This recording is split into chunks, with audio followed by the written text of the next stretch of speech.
none of us can help it.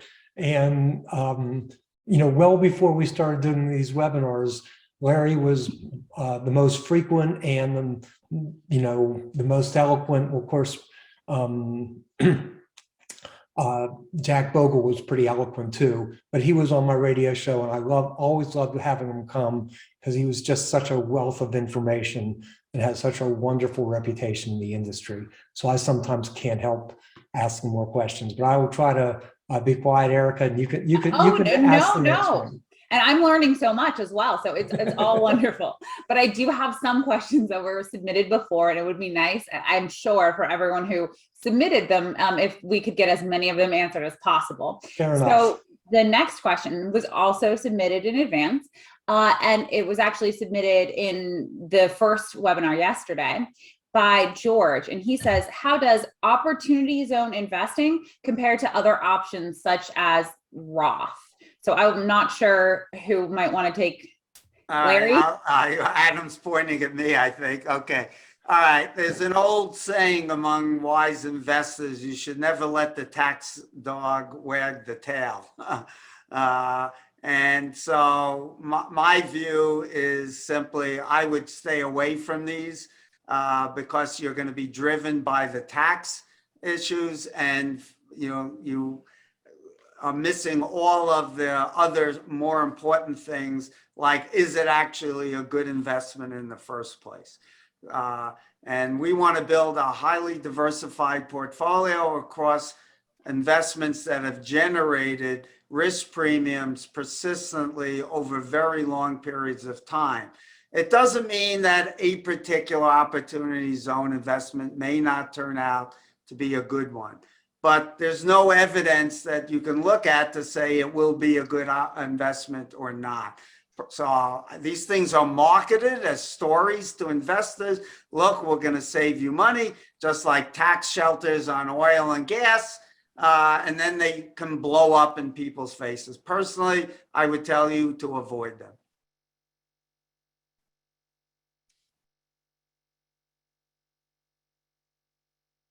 Oh my goodness. Okay, sorry, I was caught off guard. I was looking for a new question because I thought there can't possibly just be one with no follow-up answer.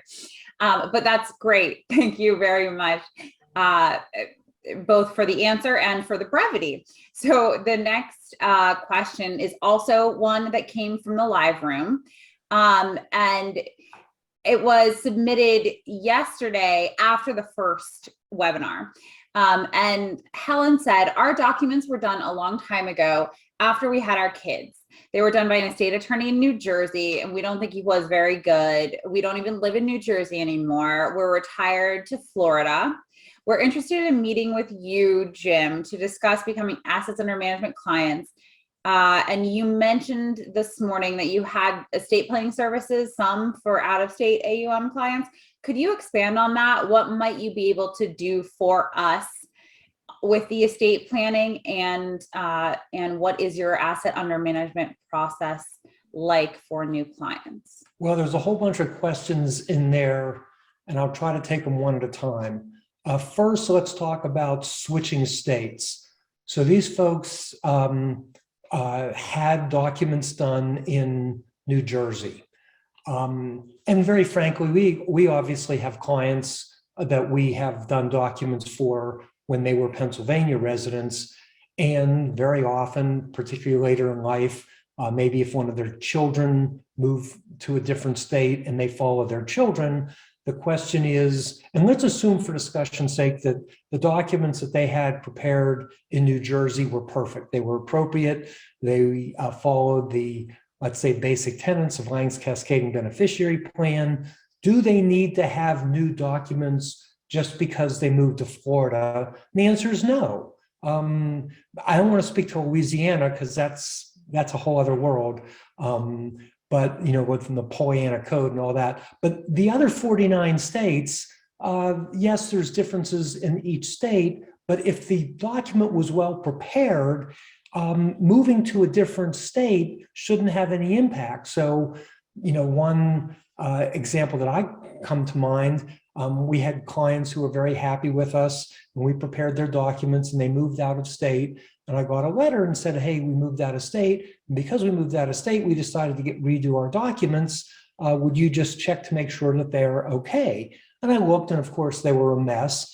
And I called them back and I said, well, these documents are a mess. And they said, well, how do I fix them? I said, you don't need to have anything fixed because what we did worked perfectly fine. So just the fact that you move states, that to me is not sufficient reason to do documents. Now you said, hey, they're not sure that they're the right documents. And by the way, just because your kids, and I assume that there were minor trusts if they were prepared well, just because your kids are no longer minors, if nothing else has changed, there's a good chance that they don't have to change. Now, if they're not appropriate, well, then they need to be redone.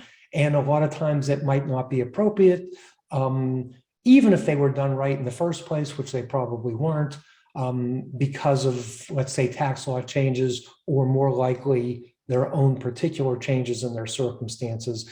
In that case, it probably is prudent to redo documents. And like I've said multiple times, but I'll say it again, we are not licensed to practice in Florida or any other state other than Pennsylvania. On the other hand, if you become an assets under management client, or if you do your financial master plan with us, part of that plan is us looking at your documents and making recommendations to the estate attorney in that state for what we think should be in those documents that isn't. And then if necessary, which it usually is, unfortunately, we would actually review the documents after the local estate attorney has, let's say, made an attempt to get the documents to where we wanted them to be. So I hope that's a long-winded answer. But I'll just say that is, to me, some of the things that Larry is doing and Adam is doing on the investment side, some of the stuff that we are doing on the Roth side, on the gifting side, and I know that there's overlap between what we and Adam do with his 40-step process, but to me, it's so potentially valuable to a client. What would really be a shame is if that value was significantly diminished because the estate planning documents weren't optimal. And that's what happens way more than it is optimal, which is why we do that, even though we're not officially licensed to practice law in those other states. So to me, that's really crucial.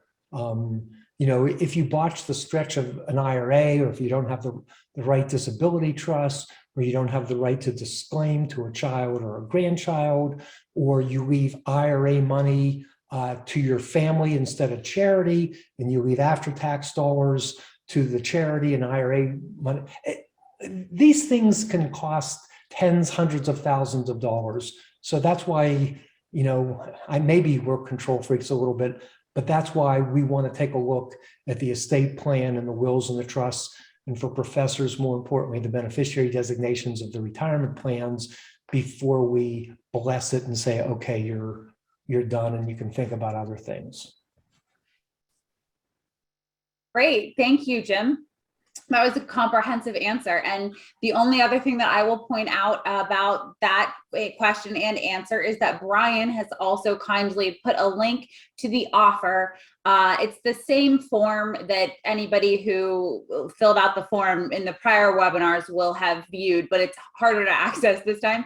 You actually have to click on the link here in the offer, and then it will open up in a separate window, but you just complete the form there if you're interested in an initial consultation because you're interested in working with us and Buckingham in an assets under management capacity, or if you're interested in a financial master plan engagement. However, we have had several requests for the financial master plan engagements already, and we've only reserved a few spots for that. So if you are interested in that, I would recommend doing it soon. But if you are interested in assets under management, you will probably more likely at this point to be able to meet with Jim and to be able to get a spot to meet with one of our accountants to develop your financial master plan soon.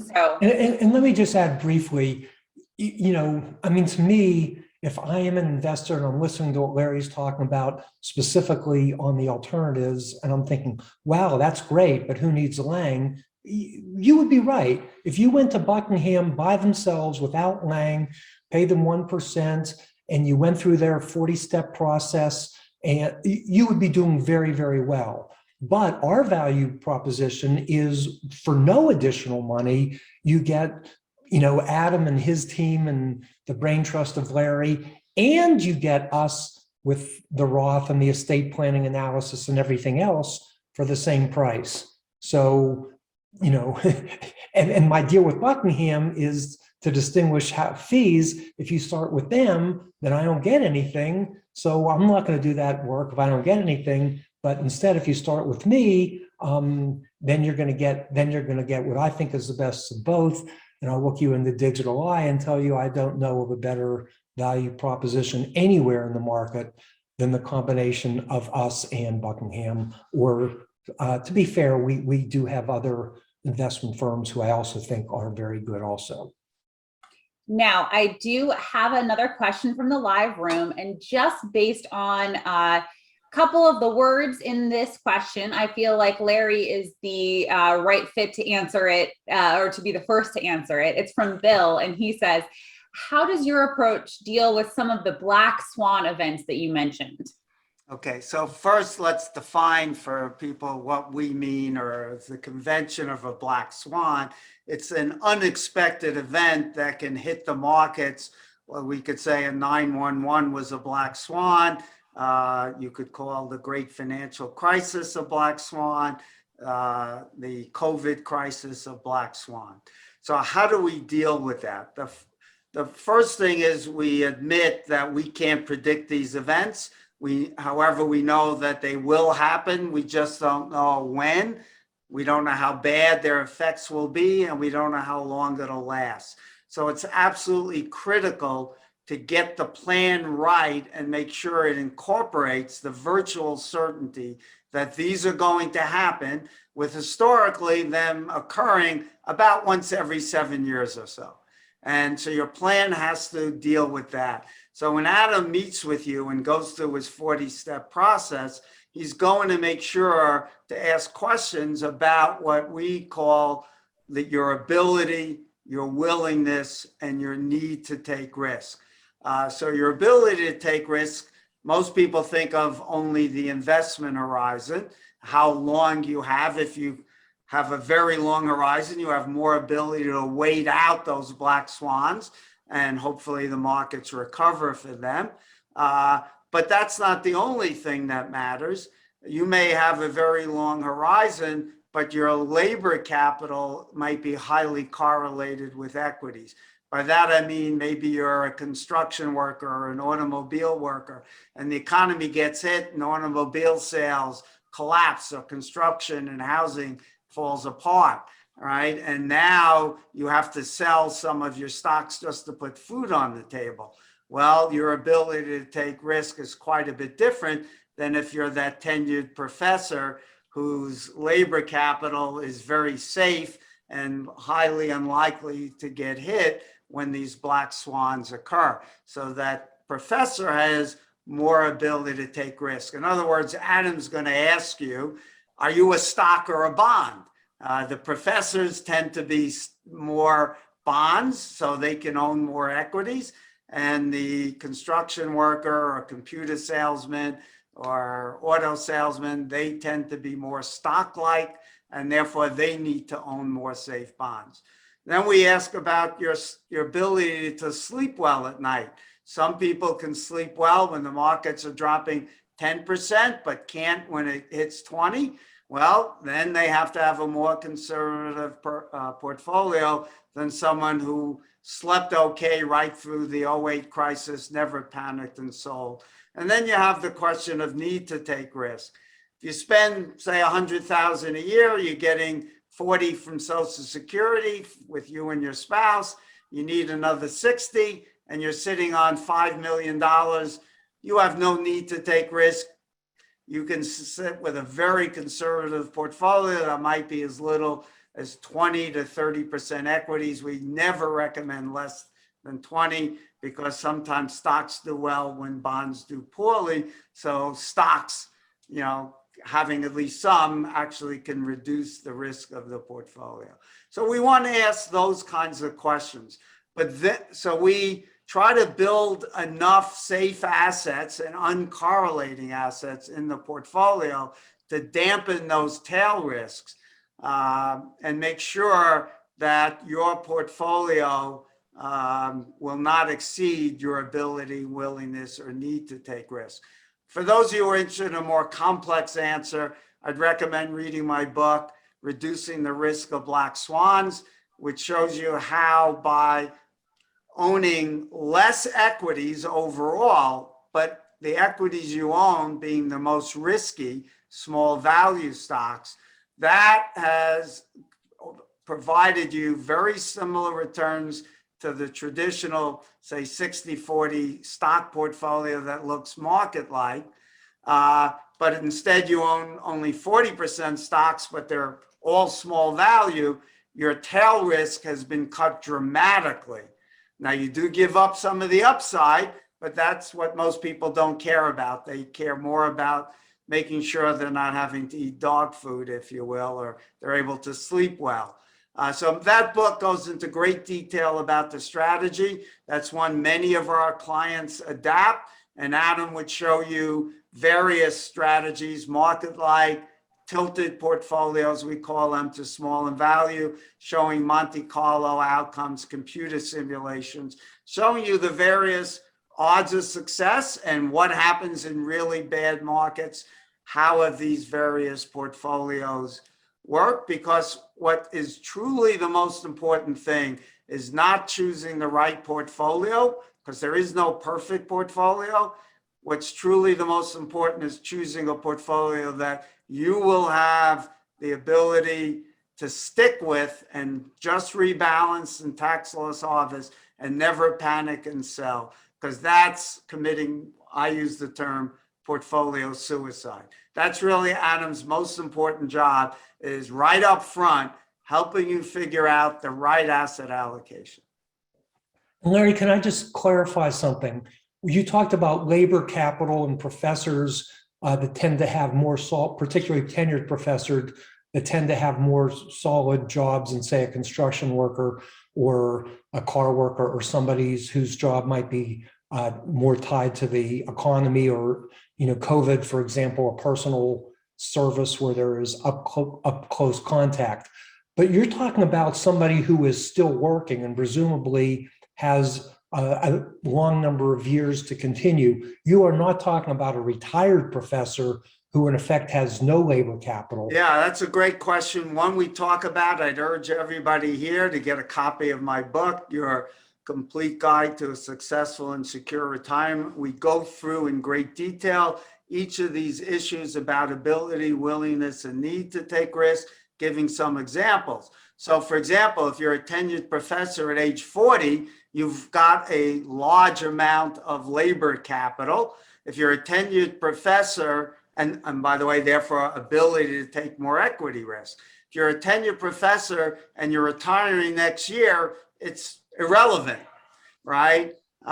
So we also have to look at the length of your working career. What we have to remember is you might think of it like X on an axis. Your labor capital starts off on this part of the axis. On day one, when you start working, your labor capital is the highest point it'll ever be, and it goes to zero the day you retire.